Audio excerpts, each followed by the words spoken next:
Tilapia মাছকে জান্নাতি মাছ বলা হয় কেন এবং এই পৃথিবীতে এত মাছ থাকতে তেলাপিয়া মাছের গুরুত্ব এতটা বেশি কেন? বাংলাদেশে আলহামদুলিল্লাহ অনেকেই তেলাপিয়া মাছ খান, পছন্দ করেন, আবার অনেকেই তেলাপিয়া মাছ পছন্দ করেন না। তবে তেলাপিয়া মাছের ভিতরে অনেক উপকারিতা রয়েছে। এটা চিকিৎসা বিজ্ঞান যারা আছেন তারা অনেকেই বলে থাকেন যে তেলাপিয়া মাছের ভিতরে অনেক ভিটামিন রয়েছে। জান্নাত থেকে 2টা নদী এসেছে, নবীজি সাল্লাল্লাহু আলাইহি ওয়াসাল্লাম জানিয়ে দিয়েছেন 4টি নদীর কথা, এবং কিছু এক রায়াতে আছে 2টি আর এক রায়াতে আছে 4টি। নবীজি সাল্লাল্লাহু আলাইহি ওয়াসাল্লাম বলে দিয়েছেন জান্নাত থেকে 2টি নদী এসেছে, একটা হচ্ছে ফুরাত নদী আর একটা হচ্ছে নীলনদ।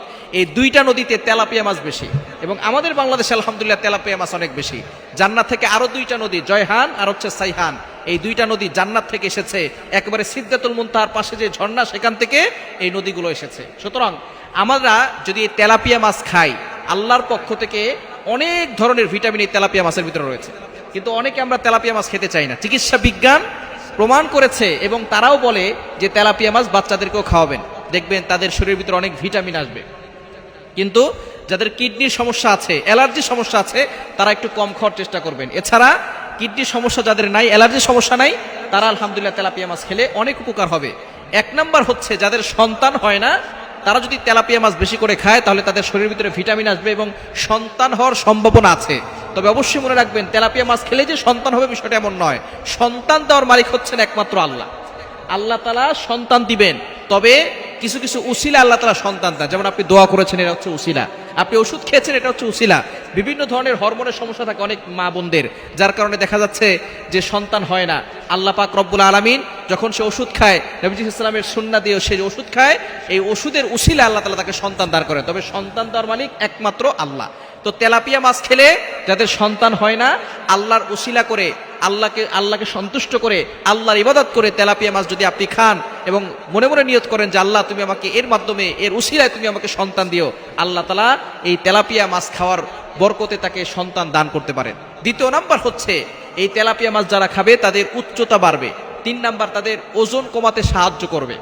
অনেকে আছে ওজন কমাতে চান, অনেক স্বাস্থ্য ভালো, হাঁটাচলা, যাদের স্বাস্থ্য একটু বেশি মোটা, তারা কিন্তু হাঁটাচলা করতে অনেক কষ্ট হয়ে যায়, নামাজ পড়তে কষ্ট হয়ে যায়, অল্প কাজ করলেই ক্লান্ত হয়ে পড়ে। সুতরাং ওজন কমাতে চান, যদি আপনি তেলাপিয়া মাছ খান তাহলে আপনার ওজন কমাতে সাহায্য করবে এবং হাড়টাকে শক্ত করবে, হাড়কে মজবুত করবে, হাড়ের রোগ ভালো রাখবে।